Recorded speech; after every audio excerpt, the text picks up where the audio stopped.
오늘 이 아침에 부를 찬송 299장.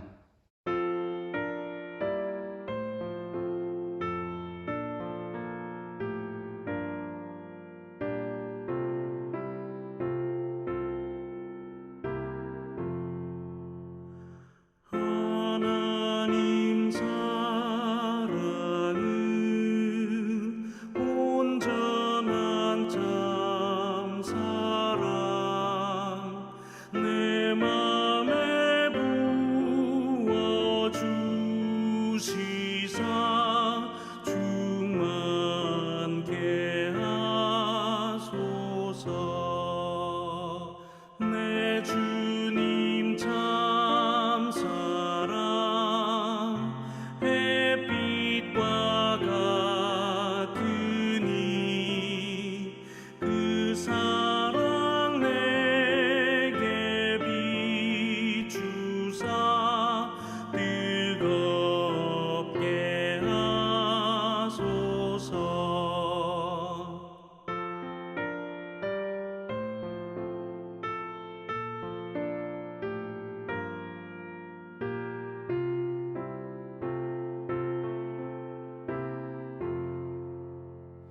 그 사랑 앞에는 풍파도 그치며 어두운 밤도 환하니 그 힘이 크도다. 하나님 사랑은 온전한 참 사랑 내 맘과 영에 채우사 새 힘을 주소서.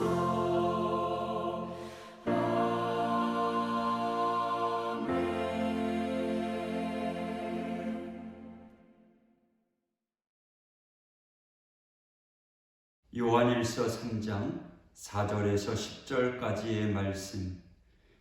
죄를 짓는 자마다 불법을 행하나니 죄는 불법이라. 그가 우리 죄를 없애려고 나타나신 것을 너희가 아나니 그에게는 죄가 없느니라. 그 안에 거하는 자마다 범죄하지 아니하나니 범죄하는 자마다 그를 보지도 못하였고 그를 알지도 못하였느니라. 자녀들아, 아무도 너희를 미혹하지 못하게 하라. 의를 행하는 자는 그의 의로우심과 같이 의롭고 죄를 짓는 자는 마귀에게 속하나니 마귀는 처음부터 범죄함이라. 하나님의 아들이 나타나신 것은 마귀의 일을 멸하려 하심이라. 하나님께로부터 난 자마다 죄를 짓지 아니하나니 이는 하나님의 씨가 그의 속에 거함이요 그도 범죄하지 못하는 것은 하나님께로부터 났음이라. 이러므로 하나님의 자녀들과 마귀의 자녀들이 나타나나니 무릇 의를 행치 아니하는 자나 또는 그 형제를 사랑치 아니하는 자는 하나님께 속하지 아니하니라. 아멘. 4절에 죄를 짓는 자마다 불법을 행하나니 죄는 불법이라. 여기서 죄 지은 사람은 영지주의자들을 가리키는 것입니다. 영지주의자들은 자신들을 영생에 대한 은밀한 지식을 가진 소수의 선택받은 존재로 여겼습니다. 그러므로 자신들은 모든 죄로부터 자유로우며 불법을 행하지 않는다고 주장하였습니다. 그러나 사도 요한은 분명하게 그들의 죄를 지적하고 있습니다. 그 안에 거하는 자마다 범죄하지 아니하나니. 요한은 죄의 기준을 분명하게 정의하고 있습니다. 그것은 우리의 도덕성이나 스스로 정의한 신분에 좌우되는 것이 아니라 오직 그리스도 안에 거해야 한다는 것입니다. 왜냐하면 그리스도는 우리의 죄를 사하시기 위하여 오셨으며 죄가 없으신 분이기 때문입니다. 만일 그리스도 안이 아니라도 우리가 범죄하지 않을 수 있다면 우리의 공로는 헛된 것이 되고 말 것입니다. 그러므로 세상의 그 어떤 우상이나 철학이라도 그 안에서 의로울 수 없습니다. 날마다 생수를 마시는 자와 오염된 물을 마시는 자는 다릅니다. 그 차이인 것이죠. 8절에 죄를 짓는 자는 마귀에게 속하나니, 그리스도의 의는 세상에 취한 그 어떤 행위나 선택에 의해 주어지는 것이 아니라 오직 예수 그리스도 안에 있을 때, 거할 때 주어지는 것입니다. 그러므로 요한은 단호하게 말합니다. 죄를 짓는 자는 마귀에 속해 있다는 것입니다. 죄를 지으면서 죄 짓는 그리스도인이라는 회개의 망측한 논리로 우리가 죄를 짓는 일을 변호해서는 안 됩니다. 물론 그리스도인도 죄를 지을 수는 있습니다. 하지만 죄를 짓는 순간에는 마귀에게 속해 있는 것입니다. 즉 마귀의 손아귀에서 놀아나고 있음을 우리는 부정해서는 안 됩니다. 죄는 죄일 뿐 상대적으로 거룩한 죄는 없습니다. 자신의 죄를 깨달았다면 자기 변명, 자기 변호에 급급한 것이 아니라 오직 엎드려 회개하는 것입니다. 어제 주일 설교 제목 회개하고 복음을 믿으라. 여러분, 사울왕과 다윗의 차이가 여기에 있습니다. 세상에 도덕적으로 따지자면 다윗이 훨씬 부도덕한 자였습니다. 중요한 것은 다윗은 항상 하나님 앞에 있었고 그의 당신의 죄에 대하여 처절하게 회개하였으며 거기에 대한 징계를 받았다는 겁니다. 우리 예수님께서는 마귀의 일을 멸하려고 이 땅에 오셨습니다.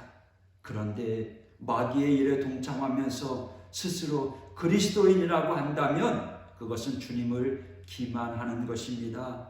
로마서 6장 1절인데요. 그런즉 우리가 무슨 말을 하리요? 은혜를 더하게 하려고 죄에 거하겠느냐? 그럴 수 없느니라. 죄에 대하여 죽은 우리가 어찌 그 가운데 더 살리요? 9절. 하나님께로 난 자마다 죄를 짓지 아니하나니. 6절에서 8절 언급한 것처럼 믿는 자들은 죄를 짓지 않는다는 것입니다. 여기서 죄를 짓지 않는다는 것은 그리스도인이 어떠한 죄도 눈꼽만치도 죄를 짓지 않는다는 게 아닙니다. 사도 요한 역시 앞서서 우리도 죄를 지을 수 있는 존재임을 언급했습니다. 1장 8절. 만일 우리가 죄가 없다고 말하면 스스로 속이고 또 진리가 우리 속에 있지 아니할 것이요. 10절. 만일 우리가 범죄하지 아니하였다 하면 하나님을 거짓말하는 이로 만드는 것이니 또한 그의 말씀이 우리 속에 있지 아니하니라. 사도 요한이 이처럼 상반된 말을 한 이유는 당시 영지주의자들 중에 두 부류가 있었기 때문입니다. 하나는 영지를 깨달은 자는 육신에서 벗어나 완전한 자가 되었으므로 결코 죄를 지을 수 없다는 부류이고, 다른 하나는 죄가 영지를 깨달은 자에게 어떠한 영향도 끼칠 수 없으므로 범죄 자체는 아무런 문제가 되지 않는다라고 하는 부류입니다. 그래서 요한은 전자의 영지주의자에 대해서는 누구나 다 죄를 범할 수 있음을 역설하였고요. 후자의 영지주의자들에 대해서는 신자들은 범죄하지 않는 것이라고 역설했던 것입니다. 9절. 하나님께로부터 난 자마다 그를 죄를 짓지 아니하나니 이는 하나님의 씨가 그의 속에 거함이요. 사도 요한은요, 믿는 자들도 죄를 지을 수 있다는 사실이 아니라 그들 안에 있는 하나님의 씨를 강조했습니다. 이것이 우리가 주목해야 될 대상입니다. 하나님의 씨는 그리스도 혹은 성령, 또는 말씀이라고 말할 수 있습니다. 우리 안에 말씀의 씨가 있다는 거예요. 일찍이 하나님께서 예레미야 선지자를 통해서 말씀하신 것처럼 돌에 새긴 율법을 마음에 두신 것처럼 그 말씀이 우리의 심령을 깨우고 두드리고 주장하신다라는 거죠. 예레미야 31장 33절인데요. 그러나 그날 후에 내가 이스라엘 집과 맺을 언약은 이러하니 곧 내가 나의 법을 그들의 속에 두며 그들의 마음에 기록하여 나는 그들의 하나님이 되고 그들은 내 백성이 될 것이라. 여호와의 말씀이니라. 할렐루야. 여러분, 우리의 양심을 두드리는 소리가 무엇입니까? 하나님의 말씀입니까? 아니면 세상의 언론과 철학과 사상에 떠드는 소리입니까?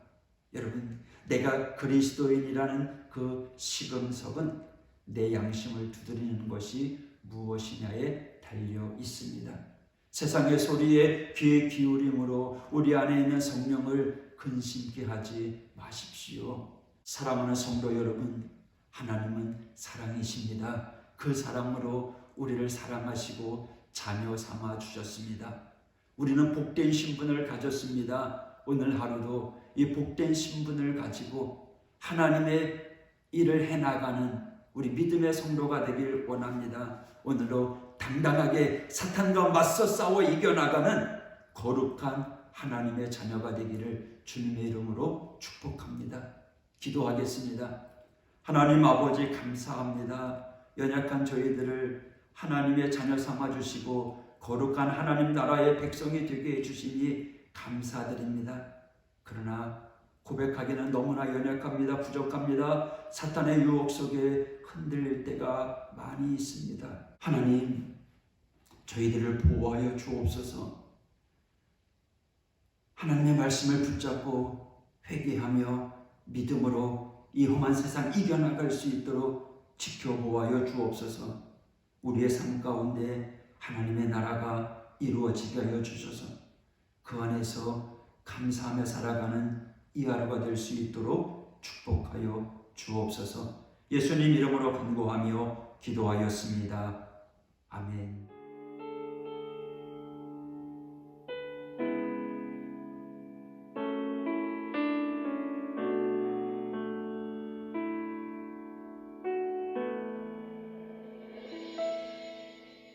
주 발 앞에 무릎 꿇고 그 사랑에 남기네. 어떤 말도 그 어떤 소리도 그 발 앞에서 잠잠해지네.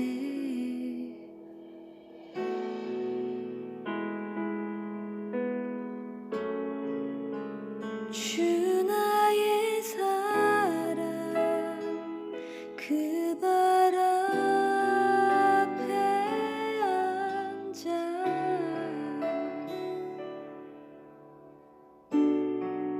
내 모든 기도는 사랑의 노래가 되네. 주의 옷자락 만지며 주의 두 발을 씻기며 주님 그 발에 입 맞추며 나의 왕관을 놓으리. 주의 옷자락 만지며 주